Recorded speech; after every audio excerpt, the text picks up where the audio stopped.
This past week we celebrated my mother's birthday. That happened on the 1st of December, but we celebrated last night as a family, and it was very nice. I like that all my family are back sort of around this area now, with my nan being here as well, so that's fantastic. Secondly, the baby of Nisa's from last week died, unfortunately, but not unexpectedly, this past week, and because of this there have been some new arrangements decided upon. Nisa will be leaving us tomorrow to go to market, and I'm not replacing her. Instead, Dane and Levon will move into a cage together, which will leave finally Bonnie and Pettis alone together again. And of course the Budgies are still staying where they are. It is extremely cold. We've had snow, ice, terrible wind, and it doesn't look like it's going to get much better. So there we are. I have, however, been enjoying myself with my new gym programme at Gamburu Fitness, which is not very far away from me at all. In fact, it's about 2 roads down, so even in the middle of the snow it's not more than 2 or 3 minutes walk from here, which beats going to the hydro. Pettis would like to give a brief blog after I've finished. 3 prayer requests this week. The first one comes from Michelle, whose brother has shown signs of recovering but has just come out of the internal care part of a hospital after being taken off a ventilator. So can we please keep him and their family in our thoughts and prayers. The second one is for Chris, who is on the forum. He is looking like he's going to struggle, possibly financially, we don't know, with changes going on at his workplace, so could we keep him in our thoughts and prayers. And finally, for Lindsay, who her and her family have been bereaved this last week of an uncle who died in a some sort of transport accident. So can we keep all of those people in our thoughts and prayers. At the end of February this next year, 2011, I will have passed my 5 years living here at Granville. By that time, I hope, with the £100 a month coming in each month through housing benefit, to have come out of the red completely after the Blackpool and London trips, and after Christmas, obviously. Now, you may know that I have had another battle with Harrogate Borough Council, besides the problems with the hydro that caused me to swap gyms, and that is that they basically will not pay me the same amount of money for housing if my housing outgoings are the same, but it's not going all on rent. So for example, if I want to move into part by part rent, so that every time I pay rent I still own a little bit of the house, I need a mortgage, and half the expenditure goes on that mortgage, and they're not prepared to cover that.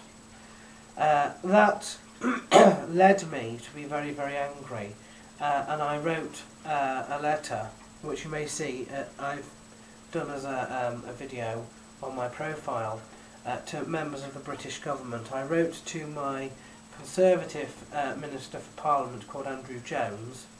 I wrote to the Chancellor of the Exchequer, which is the money man, George Osborne.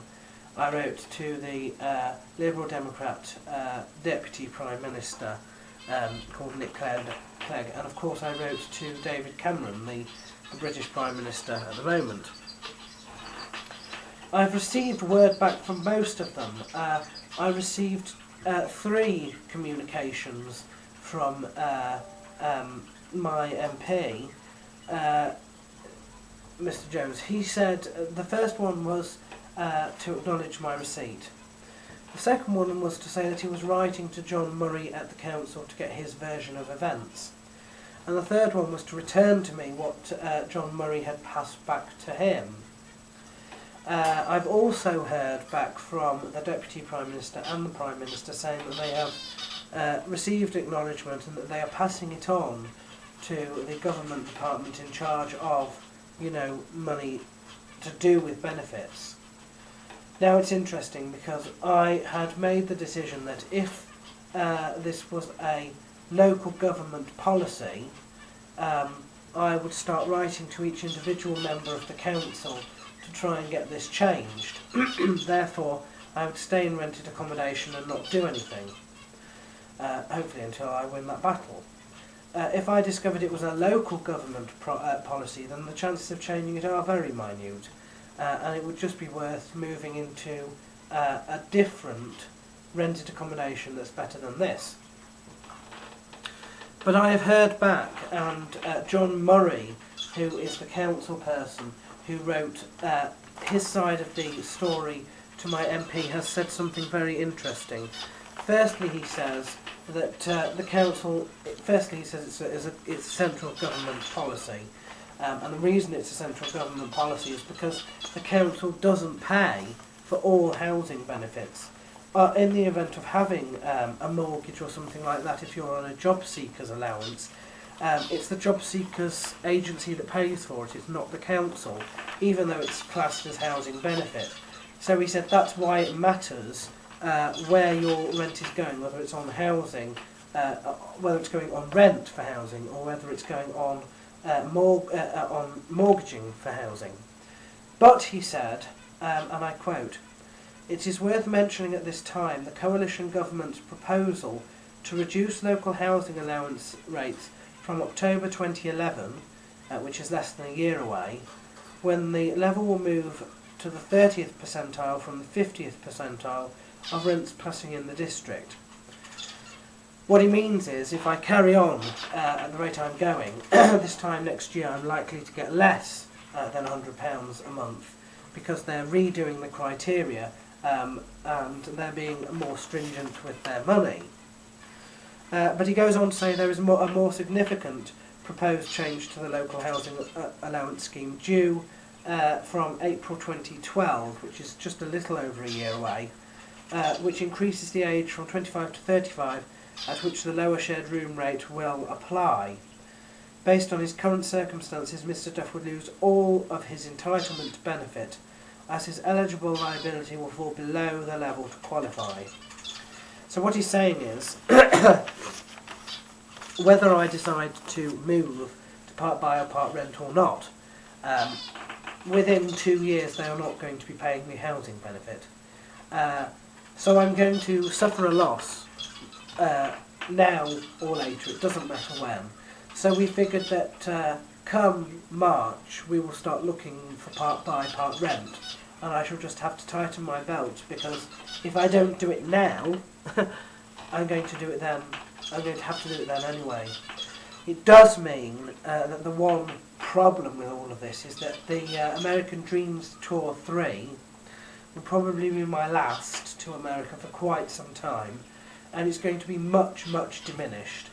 My plans will only now be to visit about 3 or 4 stops. I want to visit New York. I would like to visit, the bit between Los Angeles and San Francisco, and I'd like to visit Texas, Alabama and Florida. That's probably going to be all that I do. It's not going to be a proper tour like last time. So there we are. Decisions this week, but we've made them. And now I'm going to warm myself by my Calagas heater and try and recover from this horrible cold.